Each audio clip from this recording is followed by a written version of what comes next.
failure. And then in the endocrine system, you have things like hyperthyroidism and hypothyroidism. They can both present with easy fatigability. And then you also have things like adrenal insufficiency. Yes, so I think easy fatigability is very broad, and therefore it's difficult to narrow down at this point, and therefore I'll just need more HPA in order to see where we are headed. Okay, let me admit someone here and continue. Yeah.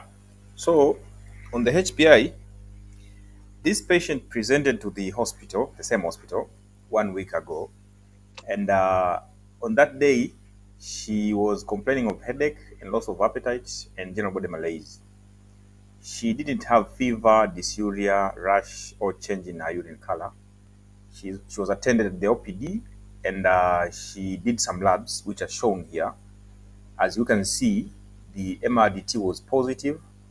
The blood side for malaria parasite was 36. RBG was normal 6.2. She had a white count of 2.2, which is low. Absolute neutrophil count was also low, 1.49. Lymphocyte was also low. Monocytes low, 0.07. And HB was 9, mild anemia, which was microcytic. And she had a severe severely reduced platelet of 43. She did a urinalysis which showed blood plus 3, protein plus 2, and nitrogen plus 1, but she was menstruating on that day. 3 days later, 3 days after she completed the LU that she was prescribed for malaria, which is 2 days prior to today's presentation, she noticed easy fatigue with activities that she previously performed with no problem. It was associated with awareness of heartbeat, headache, dizziness when standing from a seated position or standing for long. She denied fever, difficulty in breathing, chest pain, skin rash, orthopnea, PND, extremity swelling, numbness, paresthesia. She denied limb weakness, and she denied abnormally colored urine. She had a negative history of excessive menses, melanus 2, joint swelling, bleeding gums or noses, and she usually takes a usual Tanzanian diet, which includes meat, and that's HPI, David.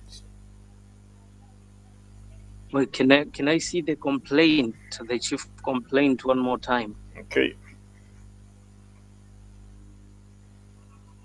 Okay, a 41 years old male with easy fatigability. Can I see the second part of the HPI? The second slide, yeah, the next one.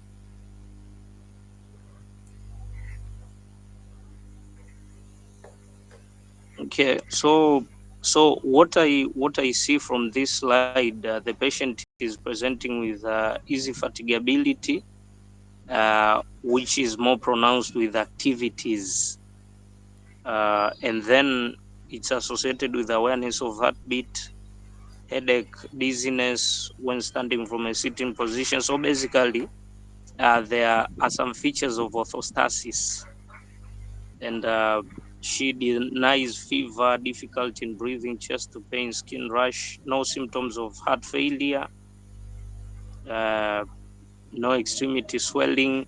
Okay, so what I gather from these two slides is we are dealing with at this point in time. There are more features of anemia, although, like I said before, when we talk of easy fatigability, it's easy fatigability is a very general complaint, and therefore, without some associated symptoms, it's difficult to pin it down to a specific organ system or to come up with a focused differential. Now, looking at these associated symptoms of palpitations, headache, and then dizziness, what I gather is we are most likely dealing with one of several things. The most I can say the most likely one being anemia. So other possibilities would be, although now we do not have a history of that. If I take orthostasis as one of the pivotal points that can lead us somewhere, I would think this patient is having anemia. Now I'm going to discuss on it shortly, the differential for anemia, but something else that could explain those orthostasis is if this patient has if this patient is dehydrated, if she has a dehydration from any cause, either reduced intake or she's having diarrhea or she's having vomiting. But all these other symptoms are more pointing to anemia rather than dehydration from any other causes, because we did not have a history of that. And therefore I will lean more towards anemia, although yes, there are some other complaints. There are some other differentials that I also need to be thinking about. I mentioned some endocrine causes and some others. So endocrine causes like adrenal insufficiency, it would also present with easy fatigue. It will present with hypotension, and therefore the patient can have orthostasis. And therefore, although I do not see pointers yet, but I'll still need to keep in mind something like adrenal insufficiency. But apart from the adrenal insufficiency, now thinking of anemia and the picture that we had previously. So we can think of anemia in terms of that you have impaired production in the bone marrow from many causes, but you can also have increased the peripheral destruction. Now, when we talk of impaired production, it can be from things like she has a deficiency of raw materials like vitamin B12, folate, or iron. But it can also be due to infiltration of the bone marrow by anything, an infection, especially granulomatous infections, as well as malignancies. And then when you come to peripheral destruction now, yes, you can have peripheral destruction from anything. So hemolytic anemias, you have things like hemolytic anemias, autoimmune diseases being part of those. Or she could be hemorrhaging from somewhere. Although now we see that she has a negative history of excessive menses, so that goes out the window. No melena, and no bleeding gums, or I assume no bleeding from other sites, and therefore it could be something else. Like when we talk of hemorrhages, it could be external or it can be internal. Like she's 41. Uh, you said during the when the urinalysis was being done, she was in her menses, so there is something else like a ruptured ectopic pregnancy. So at this point, I'm thinking anemia. Now, what is the cause of this anemia? We'll see. So that's where I am right now. More details. So a week ago, she presented to the hospital and was diagnosed malaria, and I showed the lab how it looked like. Any comment? Joseph, Well, yeah. Okay. Okay. Hello. yes, Yeah. you So, were muted, I think. oh, sure. So a week ago, this patient presented at the OPD and was diagnosed malaria with these labs. Do you have any comment on this or association with today's presentation? Because today she comes a week after this presentation at the OPD. Okay, so let's see. MRDT was positive, BS 36 parasites. Uh, well, so I mean, yes, could have been malaria, but then we see some other things. She's basically having, so the picture that we see there is a picture of pancytopenia. You have leukopenia with all the differentials also down, most of the differentials down, and then you have anemia, you have thrombocytopenia. So basically, there is pancytopenia.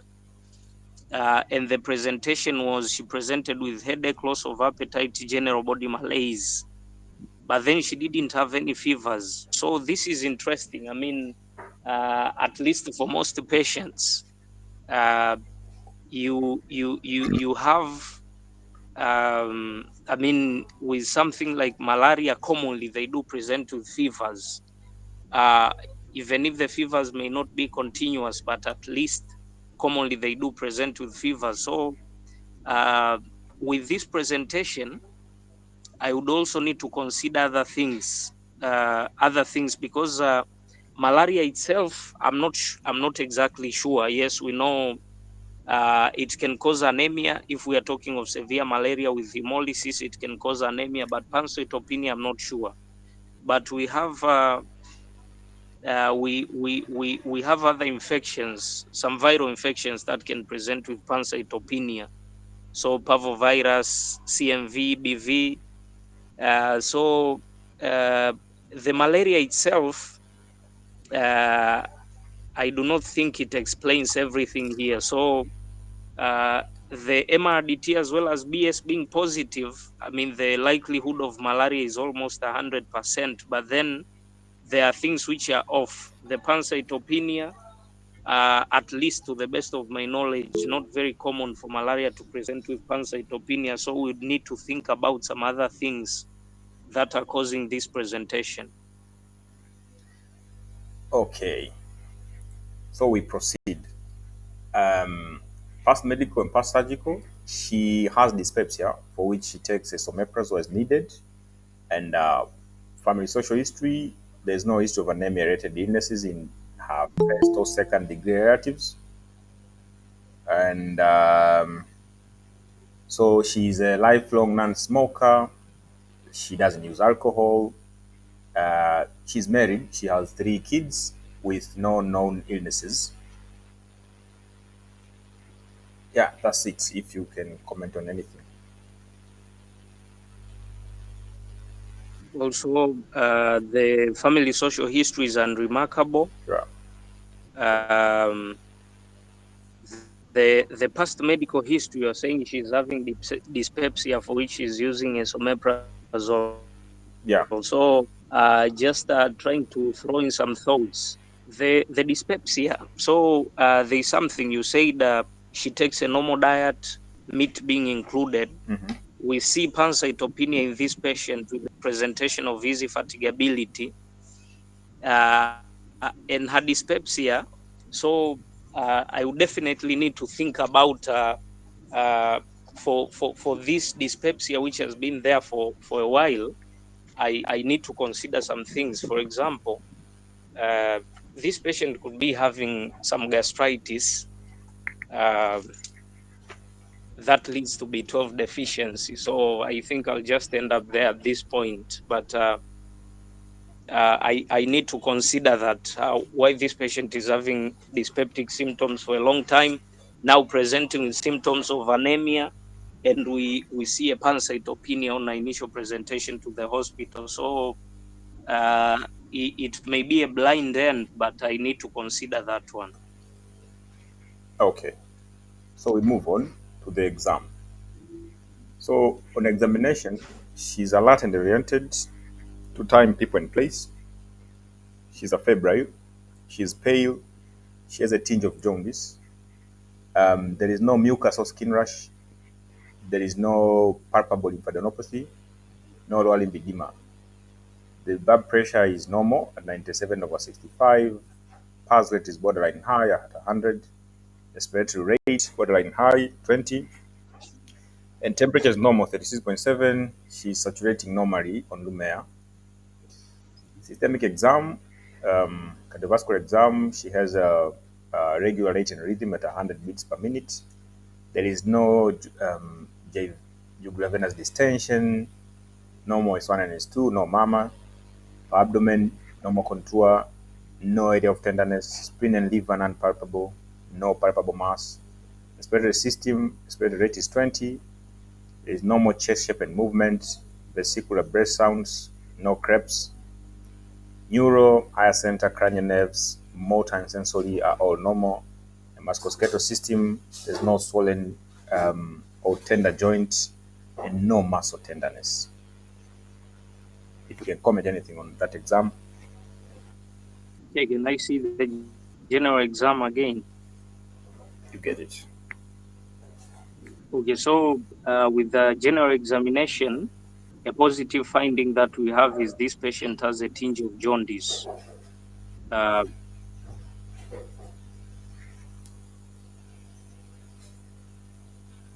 so with this, the jaundice. So yes, we know jaundice can be pre-hepatic, hepatic, or post-hepatic. But then with the patient's presentation, I would assume it's more of uh, although labs will help us to characterize it, but then at this point in time, putting everything into context, I would think more in the line of that you have it's most likely hemolysis from hemolysis. That's what I would say because the patient is anemic. Um, she has features of anemia, and then we see a tinge of jaundice. So yes, still very open to other possibilities like we talk of yes. So speaking of pre-hepatic jaundice, uh, with the hemolysis especially hepatic, the physical examination is non-revealing. We do not see any abnormality in the GI. And then post-hepatic again, we do not have any pointers. So this jaundice, I think, most likely hemolysis. And then coming to the blood pressure, yes, we do not know. I mean, blood pressures before, but we see basically they are normal blood pressures. I would say borderline normal. Uh, it's not below 90, not below 60. So yes. Now coming to the systemic examination, and I see systemic examination. Okay, you got it. Yeah. So systemic examination, especially abdominal exam, we see that the spleen, the liver are not palpable. I think these are very important negatives. Although we should also know that especially the spleen, it might be enlarged, but we are unable to palpate it because physical examination is not 100% sensitive. But at least from what we have at this point in time, the absence of hepatosplenomegaly, I think, reduces the possibility of some things. So with a normal cardiovascular, normal respiratory, basically normal systemic exam. So at this point, if I try to summarize, we have a 41 years old female who was presented with a rather, I think we are talking of a few weeks history of easy fatigability, which is pointing us in the direction of anemia. She has a palpitation, she has headache, dizziness, especially on standing up from a sitting position, and then initial labs revealed pancytopenia. She was presumably treated for malaria, uh, and then she's a patient with gastritis on PPIs, and on physical examination she has a tinge of jaundice. Uh, Now, so the pancytopenia is not clinical. I mean, we did not pick it from the history, but then we saw an initial lab, which is a full blood picture that has a pancytopenia. The patient has anemia that we are sure of. And this anemia seems to be, there is some component of hemolysis. So I'm still at the same point. I'm thinking we are having anemia. Now, where exactly do we have this pancytopenia from? So again, back to the bone marrow, it could be a deficiency of raw materials, B12, iron, or folate. We are still open to that. So deficiency. Now, the deficiency, what exactly is causing the deficiency? The patient is having normal intake, but the patient has features of dyspepsia. So there could be some component of gastritis, and therefore, especially B12 could be an issue. I'm considering that one. But then, apart from raw materials, it could be other things. You can have infections. I mentioned a few infections that can go in there, that can go into the bone marrow and lead to pancytopenia. So I mentioned viruses, but when you think of bacteria, uh, Mycobacteria can do that. You are talking of MTB, non-tuberculous mycobacteria. Endemic mycosis can do that. And then you also have some other bacteria like Salmonella can also do that one. So some infections, although we do not have many pointers that we are dealing with an infection. And then malignancies from anywhere, although physical examination was unrevealing and the history itself not very revealing, we do not hear anything that suggests a malignancy. And then peripheral destruction. So when we talk of peripheral destruction, we need to think, I mentioned some autoimmune diseases, but then the patient doesn't have joint pains, she doesn't have any skin changes. We do not have anything that points us in the direction of autoimmune disease. And then what remains is hemorrhage, which doesn't seem to be supported from the history. So um, still not yet there. I haven't made much progress, but I'm thinking we are dealing with pancytopenia, generally pancytopenia from the lab. And I am considering a possibility that we have a raw material deficiency, but also considering the other possibilities that I mentioned. Okay, so we proceed, and the next slide is labs. So this time around, the WBC is 10.8, slightly elevated based on our machine. Absolute lymphocyte count was also slightly elevated, 5.1. The other differentials were normal. HB was severe anemia of 4.9, which is microcytic, hypochromic. The RDW was elevated at 17.4. Platelets this time is normal. UA is normal. BS for MPS, no parasite. The ESR was 11. Stool for cut blood was negative. Creatinine was 82, normal. BUN 4.2. AST 16. ALT 22. ALP 45. Total bilirubin of 52 raised with a direct bilirubin of 11, which is also raised. HIV was negative.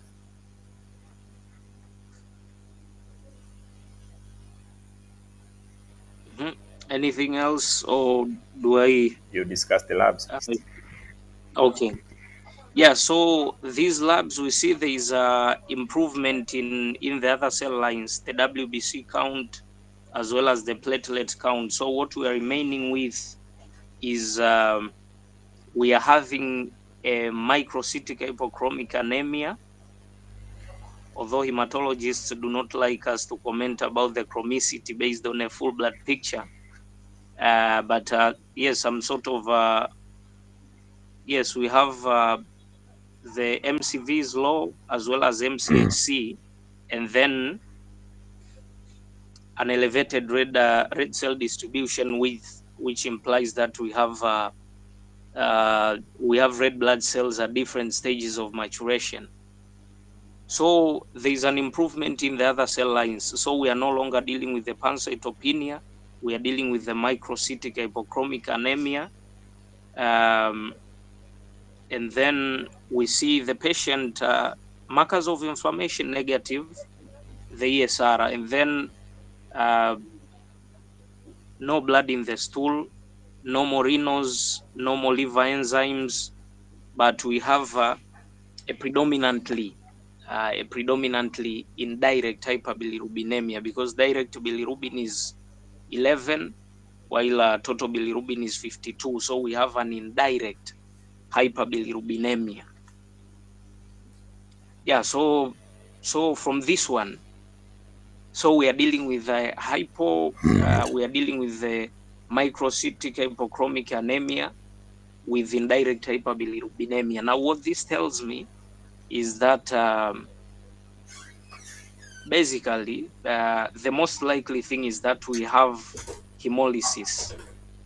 We are having hemolysis. So the jaundice that we saw is not post-hepatic, is not hepatic, it is pre-hepatic. So you have increased the destruction of the RBCs, leading to the indirect hyperbilirubinemia. So we are dealing with a hemolytic anemia. Now, when we talk of hemolytic anemia, uh, I do not have a very good schema for hemolytic anemia. I'm supposed to, but my thoughts are not very well organized when it comes to hemolytic anemia. But I've mentioned some things. So when we talk of hemolysis, uh, we have to think, apart from the infections that I mentioned, there are infections which can cause hemolysis peripherally. Uh, like malaria. Malaria is negative at this point in time, so we do not think about it. You have spirochete infections like leptospirosis. You have uh,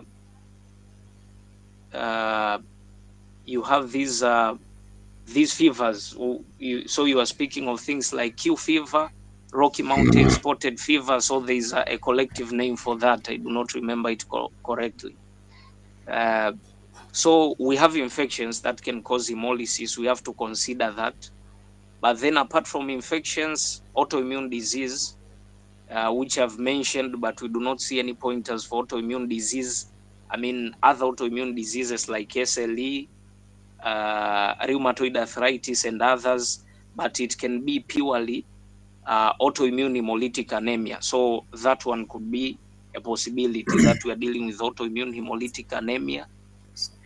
And then apart from autoimmune disease, again, when you have micronutrient deficiencies, you can have hemolysis. So for example, with B12, you can have peripheral hemolysis, but then this picture is not is not in keeping with a megaloblastic anemia, because we see that the MCV is low rather than high. Although if you have a mixed picture and then the iron deficiency is severe, maybe you could have something like this.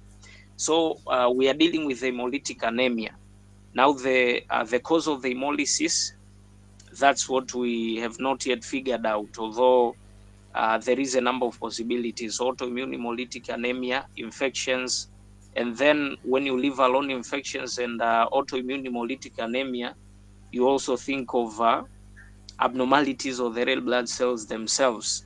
Now we wouldn't expect those ones to present at this age. So you are talking of things like sickle cell, anemia, spherocytosis, beta thalassemia, but then I think the age is not very much in keeping with that. So that's where I am right now. We are dealing with hemolytic anemia. What exactly is causing the hemolysis, I'm not yet sure. Sure. For those listening, David is so humble. He tells us that doesn't have an approach to hemolytic anemia, and then he has all the causes. Okay, so let's continue. Yeah, so we do some imaging. Abdominal ultrasound only shows gaseous abdomen and intramural fibroid with liver and spleen within normal limits.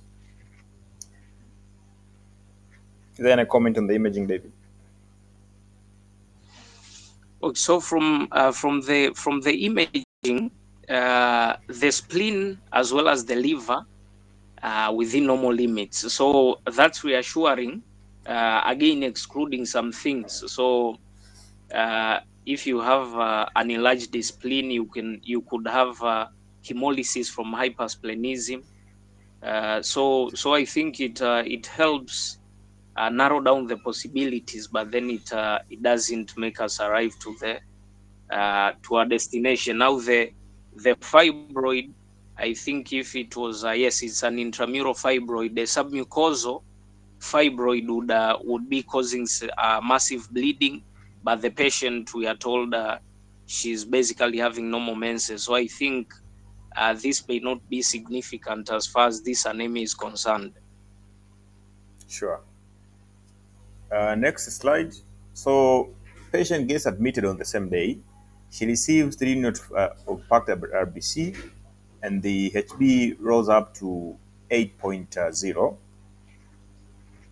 She did an OGD in the ward, which showed patchy hyperemic gastric mucosa, but there was no bleeding which was observed.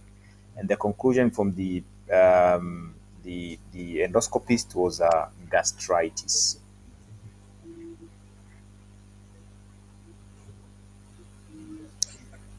If you have any comment.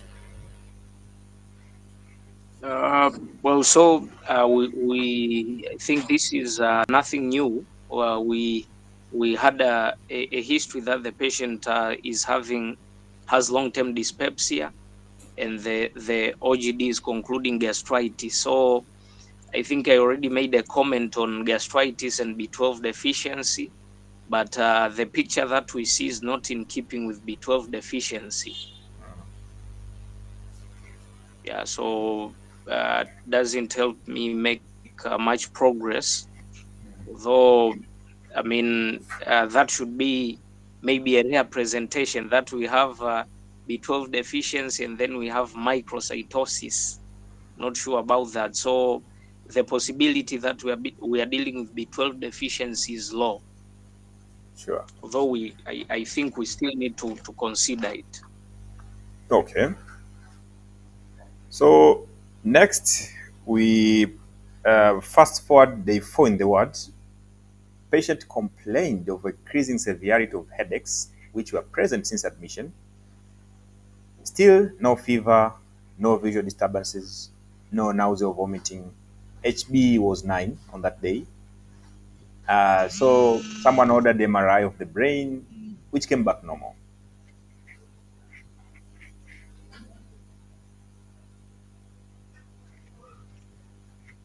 Okay. I'm not sure what to make of this headache. The patient is having increased the severity of headaches, but we see an improvement in the hemoglobin, after and the MRI is normal. So yes, after transfusion. yeah. After transfusion, there is an improvement in the hemoglobin that, but the patient is having worsening headaches. Now, what exactly is going on, I'm not sure. So, the MRI, if we were talking of any bleeding, so first of all, with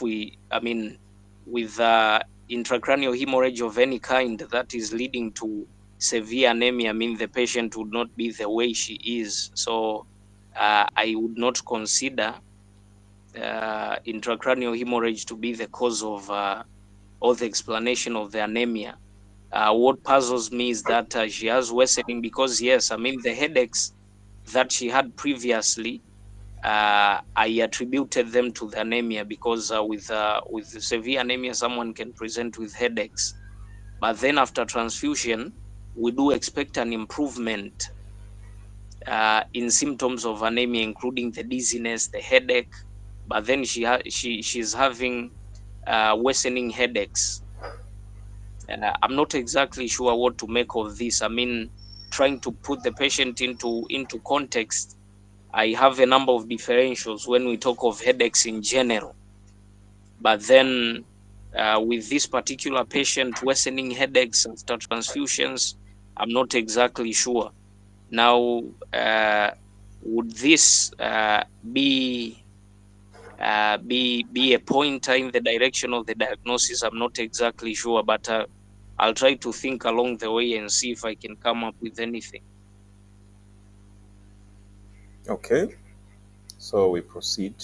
And further labs, we, as you said, also clinicians thought of autoimmune hemolytic anemia. They ordered direct antiglobulin tests, which came back negative.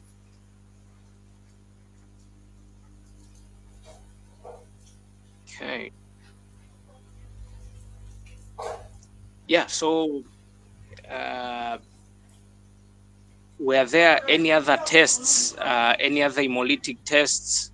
Yes, we have direct anticoagulant. Um, so I'm not sure. My hematology is not very good. I'm not exactly sure if a negative DAT itself will be enough to rule out autoimmune hemolytic anemia. So we are dealing with hemolytic anemia. The patient is having headaches. So what else can explain the headaches? I'm not exactly sure if I should rule out autoimmune hemolytic anemia based on a negative DAT itself. So other things now.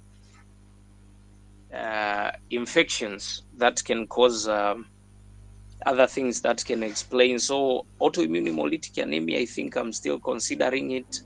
So other possibilities, any infections that can explain the anemia and the headaches. So viral hemorrhagic fevers can present with headaches, uh, can present with the picture that we saw previously, especially the reduced platelet count. So their mechanism is not exactly hemolysis. The mechanism is not hemolysis, it's third spacing. You have third spacing or you have hemorrhage. That's what leads to the anemia and the thrombocytopenia. So viral hemorrhagic fevers, I think not very likely here. Uh, Now, do we the other possibilities that I mentioned, uh, the Rocky Mountain spotted fevers. So first of all, I'm not exactly sure of the epidemiology in our setting, but those ones can cause hemolysis, but we would expect some other findings, especially they do present with joint symptoms, the headaches, yes, but then with some skin findings like these patients are having rash from bites by those ticks, and therefore, uh, is there an infection that I'm missing? I'm not exactly sure. So the that being negative, I'm not sure if I can completely rule out autoimmune hemolytic anemia. Um, so yes, we are dealing with hemolytic anemia, still not yet being able to establish the exact cause of this hemolytic anemia and the headache. Okay, so we move on. And at this point in time, do you have any more tests to order if you want to arrive at the final diagnosis, David? Okay. Okay, I am stranded. So what else would I need to order in order to come with the diagnosis? So first of all, we need to do iron studies. I mean, iron studies are important because this patient is having anemia, and the anemia is microcytic hypochromic. So I would need to do iron studies. So the ferritin, the TSAT, serum iron. So I need those ones. But then apart from those, yes, it's a picture of iron deficiency. But then iron deficiency itself does not explain hemolysis. I would also need a B12 as well as folate levels, although, like I said before, they are not pointing us in the direction. Another investigation that I will need is a peripheral smear. A peripheral smear can help us at least characterize this anemia and the hemolysis. So a peripheral smear will be important. Iron studies, I'll do them B12 as well as folate. But then in addition to those now, what is the cause of the hemolysis? Um, what is the cause of the hemolysis apart from those ones that I've mentioned? Uh, I can't think of any other investigations that I need to order at this point, but at least I'll need to get those ones. So I do not have a final diagnosis. I know that we are dealing with hemolytic anemia, but then what is causing this hemolysis? Not sure. Okay, you are not alone, brother. I also didn't have a final diagnosis. So I will tell you what happened. And so on day 7 in the ward, another intelligent doctor reordered the malaria test again. And MRD2 was positive, which was not, it wasn't surprising because she had malaria like 2 weeks ago. But she also pressed the lab to do BS, and BS showed 96 MPS. And then Patient was started a test unit. The MPS was checked daily until it was negative. All the symptoms that patient had resolved, and she was discharged on day 10 with oral antimalarials. So I have some teaching points for you here. This case taught me a lot, and it taught me how we take malaria as a simple thing we used to see it since medical school. So yes, the problem here was hemolysis, and although you say you don't have a schema for hemolytic anemia, you have it all, I think, without even being prepared. So I've encountered hemolysis in practice, and after reading this case, I decided to make my own schema, and I think I will share it here with you so that you can appreciate it together. Um, let me see. Okay, yeah, yeah, yeah. Can you all see that? Huh? Yes. Yeah. So this is my simple schema as a non-hematologist. I'm just a clinician. I have to consider this. If I go in this situation, I realize I won't miss a lot. So first of all, number one, I look at if the patient critically ill. If they are, I think of thrombotic microangiopathy, TTPHUS. And then I consider acute transfusion reactions, and lastly, rapid intravascular hemolysis. Our patient wasn't critically ill. Number two, I consider did the patient receive transfusion within the last 4 weeks? If they did, transfusion reaction would be number one in the differential diagnosis. And lastly, I'll do that. So if that is positive, you consider autoimmune hemolytic anemia, you go further and characterize it warm or cold hemolytic anemia, which was not the case here. That was negative. Now, if that is negative, you have to go back in history, and as David alluded to, you order a peripheral smear. But David, I will tell you, and you know this, it is very difficult to access a peripheral smear in our hospitals. Few hematologists and some other things which are still going on in our healthcare.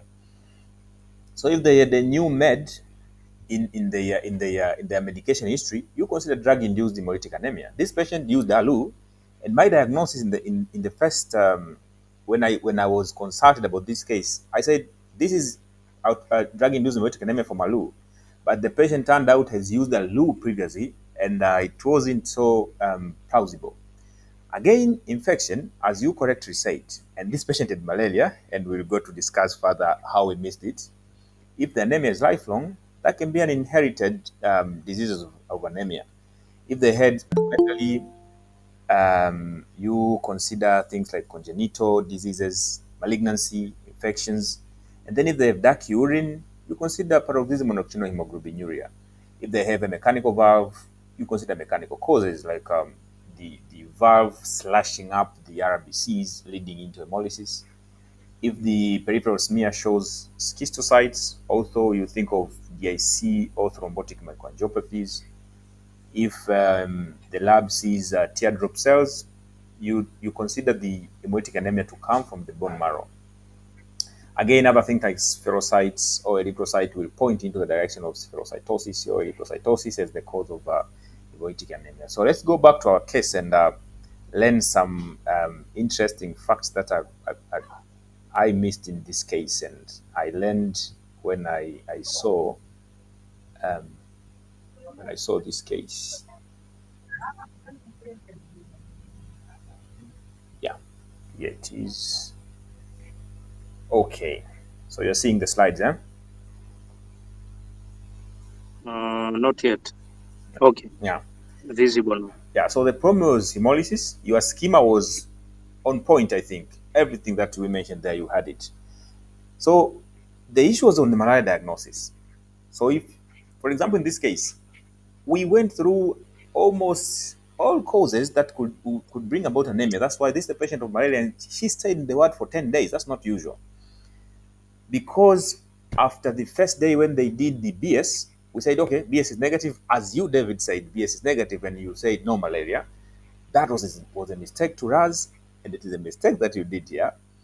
But it is written in the literature, if your suspicion of malaria is still high and the initial test was negative, don't throw out malaria. You have to repeat it daily in the next 2 days until you say, okay, it's negative. And it is better if it is between two microscopists. So I think you remember or have heard these words. When malaria recur, you consider it a treatment failure, also called recrudescence, or a reinfection. And treatment failure, which is the case here, it's a persistent of symptoms or parasitemia or recurrent of symptoms within 28 days. This was the case here. And this can be caused by resistance to the drugs or underdosing or poor adherence, or if the patient is vomiting and cannot, there is no good exposure to the medication. And substandard meds is a thing. They reported in literature that they do exist. We have substandard medications of malaria, and you can find them in hospitals. What you do is, if you find something like this, you just treat with alternative artemether combination therapies, which are the first line. This patient had severe malaria. That's why we went into artesunate phase, and then later on we gave ACT, which were different from ALU. So reinfection is the alternative. It's the opposite of that. That is, you have malaria again after 4 weeks. Here you just give first line ACTs.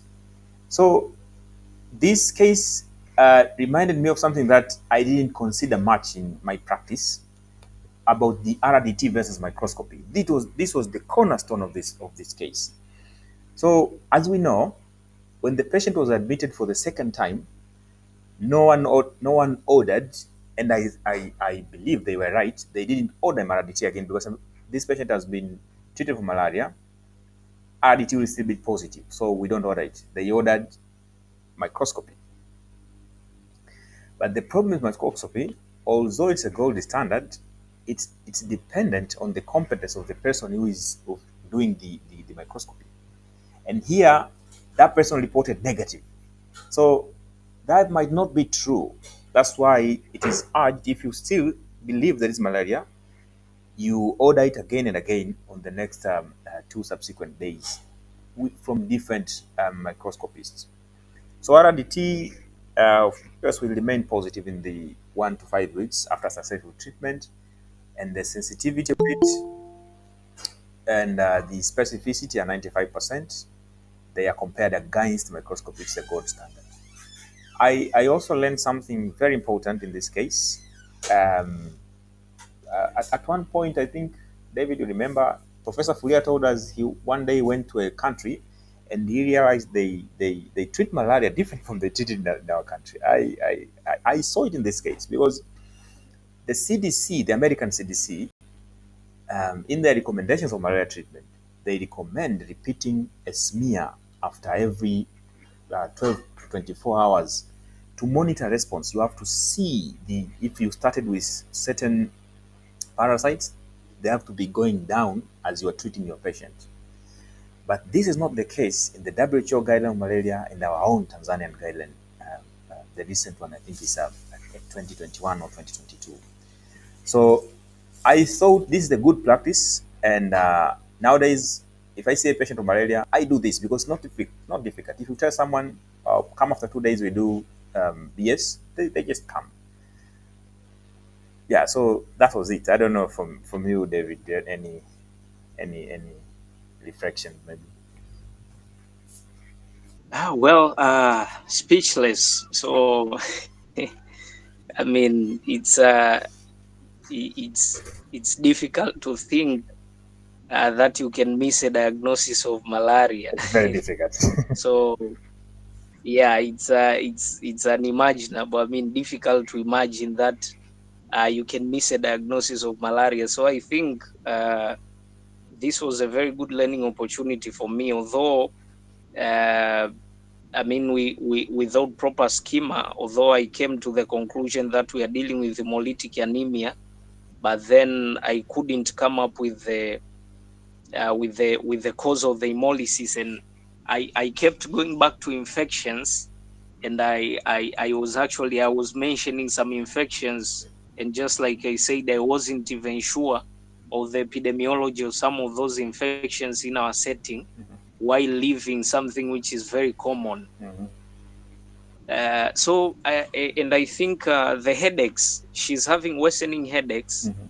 Patient was having worsening headaches despite improvement in the hemoglobin. Mhm. And then I think what was off is the typical presentation of malaria that we know, that people come with fevers, Mhm. joint pains, the loss of appetite, vomiting for some of them. So especially the absence of fever and joint symptoms, I think those made it difficult to make a diagnosis of malaria. Mhm. I was actually, to be honest, thinking right from the beginning. I made a comment that this patient is not having a typical presentation of malaria, Yeah. but then with a positive BS and a positive MRDT, I didn't have feet to stand on to say this is not malaria. Mhm. So I think I think that's a learning point for me, that kumbe we can have uh, an uncommon presentation of very common illnesses or something like malaria.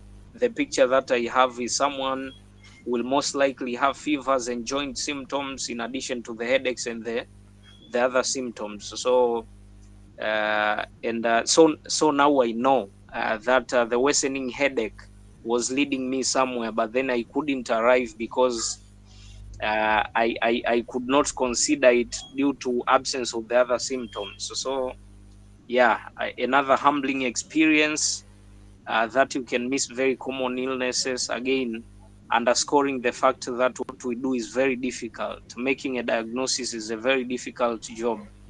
So you see, you can miss something very common just because of an unusual presentation. So yeah, and I've noted some gaps. I think yes, although I could mention some causes of, or I could have an informal schema for hemolytic anemia, but I think it's not very well organized. So I have to go and organize it better. Thank you very much for the case. Sure. And in the beginning of the case, I showed you a slide which shows a week prior when the patient presented with the initial malaria, and those are the hematological abnormalities that you saw there. I brought them purposely here for us to learn, and they remind me on my first days when I went to see patients as a inpatients as a physician. And you know, in residence, you I realize we don't see much malaria. I'll tell you, you will see someone with the aki, malaria aki, and someone who is admitted for cerebral malaria. They are so difficult. They are being transferred from other hospitals. But I remember on the first days, we usually saw patients with a registrar, and I saw a patient with malaria already diagnosed and on treatment, and then there was platelet read 16. They said, no, this cannot be malaria. And that GP said, we usually see that. That's it happens. I asked why. She said, I don't know, but we usually see that and we treat them. They come back normal if we repeat the full picture. And on that day, I went and read about on the hematological abnormalities that can come with malaria, and anything is possible. What I realized: severe thrombocytopenia, leukocytosis, leukocytopenia in this patient. Anything is possible. So I learned that and I brought it here for that purpose. Yeah, nice. But you did very well. You and me missed it in the first, and I'll tell you, I'm not even the one who ordered the second MRDT and slides. Is the another doctor who after doing the MRI brain and it's normal, and she just said let's see if malaria went away. So they ordered it and said, okay, I would have missed these patients. It's just fortunate the malaria hasn't gone into a very bad complication that can cause trouble to the patient. So I say this the patient is a learning opportunity for me. I learned a lot, and again now if I see a patient, they're not improving on treatment, I will keep repeating the slides from different people. Yeah,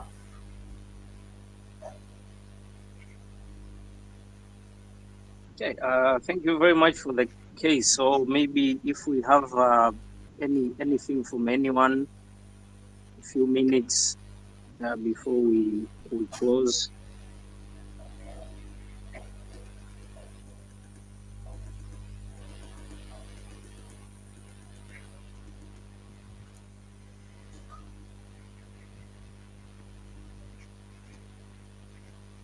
nothing from the Any audience. comments? Yes, Mario. Mario, I see a hand.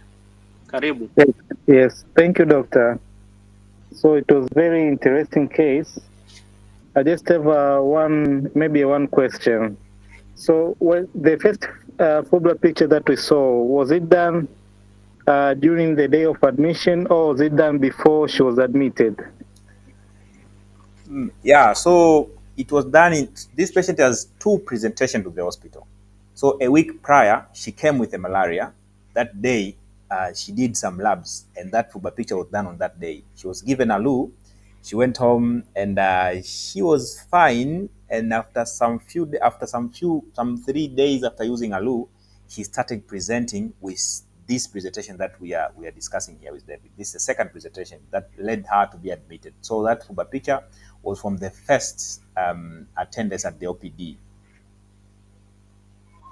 Okay, thank you, doctor. So I asked that because WHO and Tanzanian treatment guidelines also recommend for a patient who is positive for malaria plus thrombocytopenia, then that patient should have been treated as a patient with complicated malaria.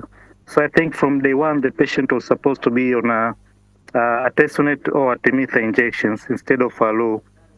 Okay. Oh, I didn't know that. Yeah, That's a new thing. that's a very good observation. Yeah, of course. After you've mentioned it, and then my memory came back. But at least, so this is from pediatrics. Of course, you have malaria with hemolytic anemia with thrombocytopenia. That one is complicated malaria. Very correct. So yeah, the patient was supposed to be on injectables. Very correct. Thank you very much, Mario. That's a new learning point for me. Thank you, doctor. Anyone else with anything?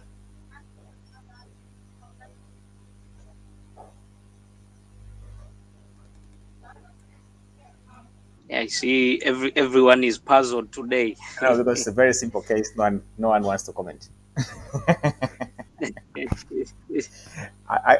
Is Irene here? Irene. I see a hand from Irene. Oh, yes, yes, Joseph. Irene. Sijanyosha, Today I brought sijanyosha. a usual case and no more malaria. I understand. Asante, I see Kazaura's asante. end. Kazaura, Nimejifunza, nashukuru. karibu. Yes, Joseph, how are you? I'm very good. So I see it's a very good, interesting case. I just want to know what was the indication for brain MRI, and could you please describe the headaches? Yeah. So okay. So they were just throbbing headaches. They kept increasing in severity since the admission day, day 2, day 3, day 4. Headaches increasing in severity, and MRI is ordered because no one had an answer. We said, "What's happening? Patient is having headaches. It's not improving. We thought initially maybe because of anemia. Now anemia is being corrected. What is happening? Let's see inside the brain." And then nothing.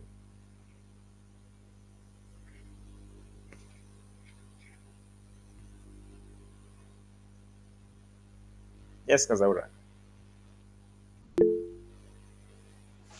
Yeah, so So this case reminds me when I was an MBed.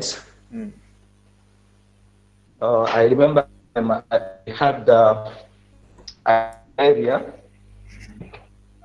and so I went to Makuti, and unfortunately the MRT was negative, Yeah. and at that particular time there was this fever. Mm-hmm.